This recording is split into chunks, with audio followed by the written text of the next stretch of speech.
Hello everyone. Madami nagtatanong sa akin kung anong mare-recommend ko na class na madaling gamitin para sa mga beginner at saka maraming AoE. Eto guys, try nyo tong Orb class. Magic type na class to guys. Madali lang siyang gamitin para sa akin at tingin ko para sa inyo din. Kasi meron siyang skill na heal guys ito. Green item lang to, madaling makuha. Sa mga village din kasi nabibili din. So yun guys, di kayo mahihirapan mag-farm kapag may heal na skill yung class nyo.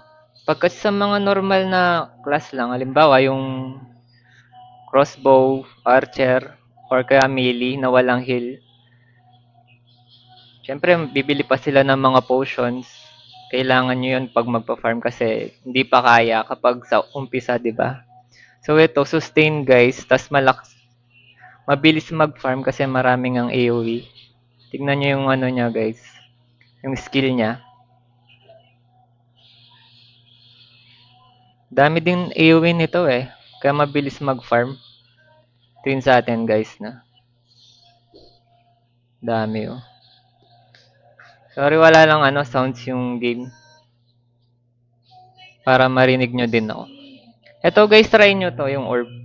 Madaling gamitin. Tsaka agad kayo lalakas dito, hindi kayo mahirapan. Pag nagsawa na kayo, mag-change class na lang kayo kapag lumakas na, di ba? So yun lang guys. Thank you.